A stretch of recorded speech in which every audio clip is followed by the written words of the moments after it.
All right, so just for our records, can you please state and spell your name? Okay, my name is Karen O'Neill. It's Karenoneill.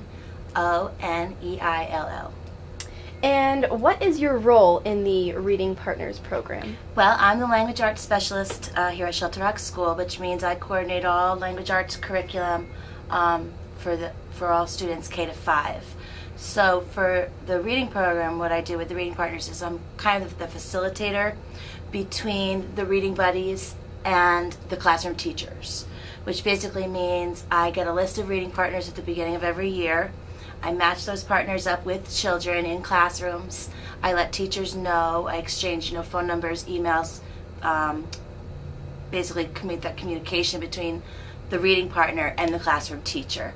And then basically I'm just available year-round to kind of facilitate if there's any scheduling conflicts or problems, or the reading partners need something that they're not getting from the classroom teacher, vice versa. Basically, I just kind of intermediate. And do you read with students yourself?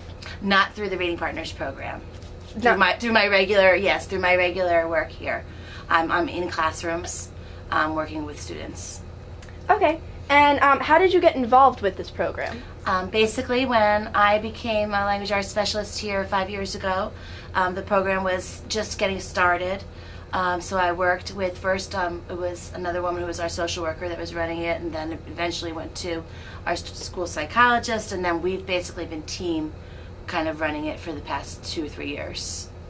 And can you, even though you don't read with the students, can you describe a typical session? Yeah, because we have a big meeting at the beginning of the year where we go over everything with the reading partners and talk about the different things they can do. Depending on the age of the children, most of the children in the past few years have been second and third graders that we've kind of targeted as the age group that we thought would benefit the most. But we have had older children, and we do have younger children. But basically, we try to mimic like an at-home reading experience that they would have with the parent and another sibling, where they're just sitting side by side and reading and talking about what they're reading about. Depending on their reading level, the child may do most of the reading, the adult may do most of the reading, or it's usually a combination of they read a little bit, the child reads a little bit, they read together. One of the most important things that they do is we tell them to do is to talk about what they're reading about, because our children frequently, especially those with limited English background, don't have a lot of oral language skills, don't have a lot of chance to talk with other people. Unfortunately, with video games and television and families under stress and working 2 or 3 jobs, families don't get a lot of time to talk, even just to talk to each other anymore.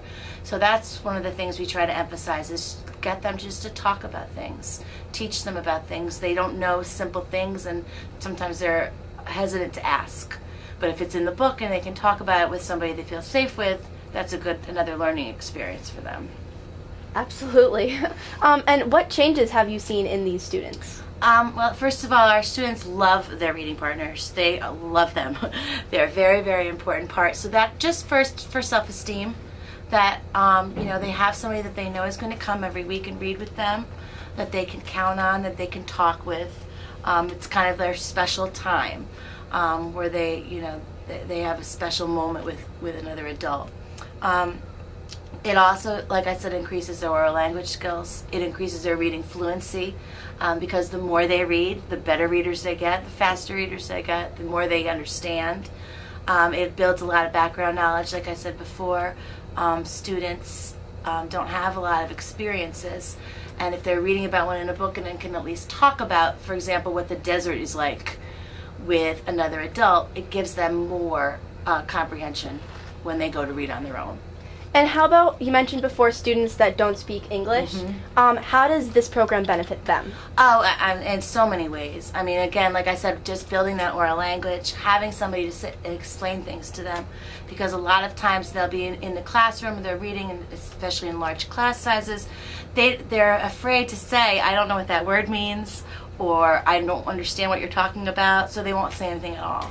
So this being in the one-on-one, they'll be more likely to speak up and ask, or say, I don't know what that means, or ask, could you tell me more, tell me about that, than they are in a whole group setting. So it definitely benefits them. And just the practice. Just, the more practice they can get is speaking and reading, the better off they'll be. Well, thank you. I think Thank you. I think that's it. That's all of our questions. Okay, thanks.